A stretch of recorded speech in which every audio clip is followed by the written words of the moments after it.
Hello class 12 chapter 3। यहाँ पर current electricity. अब टॉपिक क्या है? Specific resistance. यहाँ पर स्पेसिफिक रेजिस्टेंस की डेफिनेशन, डेराइव और यहाँ पर यूनिट क्या होती है ये सब समझेंगे। ठीक है, ध्यान से समझिएगा। डायग्राम, ये एक वायर है, ठीक।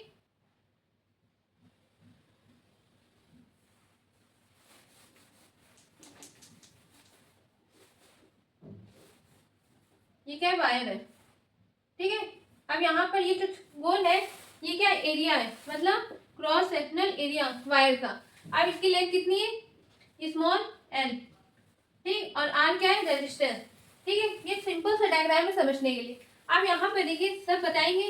यहाँ पर एल क्या है, ए क्या है, आर क्या है, ठीक है। चलिए, let L be the length of the wire, A be the cross sectional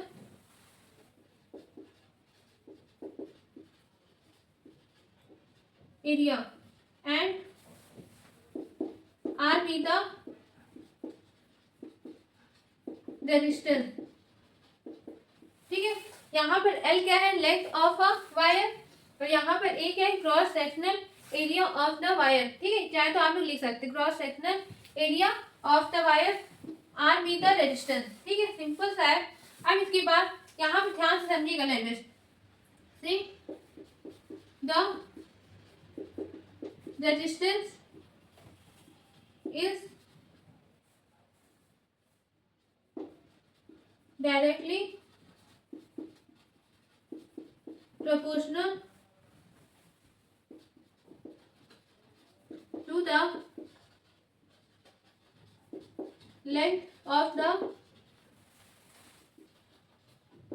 wire, ठीक है। मतलब R is directly proportional to L, ठीक है।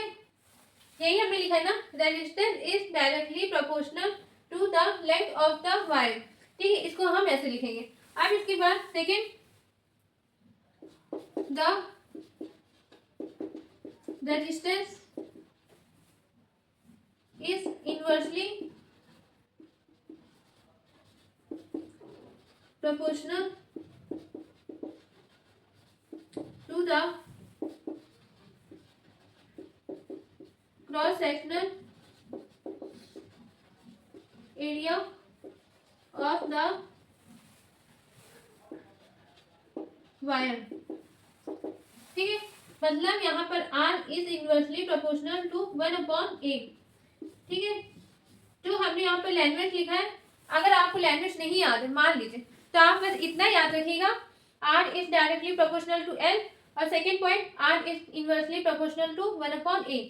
बाकी लैंग्वेज अपने आप बना लिया, ठीक है। अब इसको हमने मान लिया फर्स्ट इक्वेशन, इसको मान लिया सेकेंड इक्वेशन, ठीक है।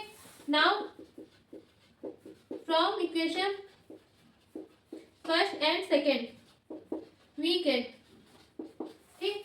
अब यहाँ पर देखिए LHS में R है सेम सेम, तो ये भी क्या हो जाएगा? यहाँ पर लिख लेंगे इनवर्सली प्रोपोर्शनल, प्रोपोर्शनल का साइन लगाएंगे, फिर L/A, ठीक है। अब यहाँ पर देखिए प्रोपोर्शनल साइन हटेगा तो क्या आ जाता है? कांस्टेंट टर्म आ जाता है। मतलब R इक्वल टू, और कांस्टेंट क्या है? रो, L/A, ये आ गया, ठीक है। अब ये रो क्या है? यहाँ लिखिएगा where rho is a constant and is known as specific resistance,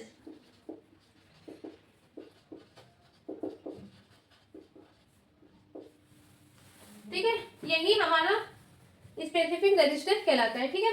अब इसके बाद इसको अच्छे से नोट करिएगा। अब देखिए जैसे मैंने कराया है बिल्कुल, अगर आपने पेपर में ऐसे किया फुल मार्क्स मिलेंगे आपको। 5 नंबर का है तो मतलब 5 मार्क्स पूरे मिलेंगे।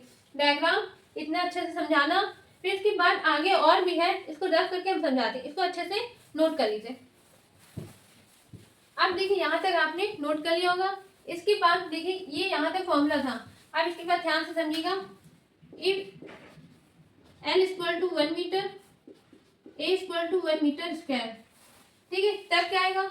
यहाँ पर अगर L की वैल्यू 1 कर दो और A की वैल्यू 1 लगा तो क्या आ जाएगा R इक्वल टू रो। ठीक है, ये आ जाएगा। अब यहां से आपका डेफिनेशन बन रहा है, ध्यान से समझिएगा। The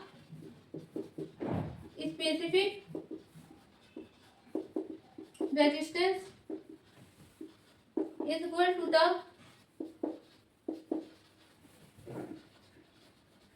resistance of the conductor. ठीक है, अब if its length is 1 metre and its cross sectional area is 1 metre square. ठीक है, कब होगा ये specific resistance equal to the resistance of the conductor.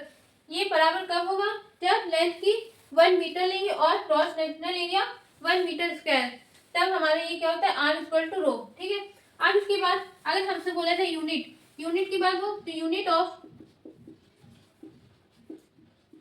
Specific resistance. ठीक है, तो क्या फॉर्मूला है, R equal to rho L upon A. ठीक है, अब यहां से रो निकालेंगे तो rho equal to R into A upon में एल। ठीक है, अब इसके बाद देखें unit of rho equal to, अब देखिए रेजिस्टेंस का क्या होता है ओ, तो यहाँ पे लिख लेंगे ओ, एरिया का क्या होता है मीटर स्क्वायर अपॉन में लेंथ का मीटर। अब यहाँ से 1 मीटर और ये 1 मीटर कैंसिल, आंसर क्या है ओ मीटर। ठीक है, अब इसको हम ऐसे भी लिख सकते हैं, साइन पता होगा ऐसे बनता है। ठीक है, ये यूनिट। ठीक है, बिल्कुल अच्छा सा क्वेश्चन, इसको कम से कम 2 से 3 बार प्रैक्टिस करिएगा। और ये definition unit of specific resistance 1 number का क्वेश्चन आ सकता है, पूछा जाता है। ठीक है, तो इसको कम से कम 2 से 3 बार प्रैक्टिस करिएगा। आप हम मिलते हैं अगले नेक्स्ट वीडियो में नेक्स्ट टॉपिक के साथ। Thank you.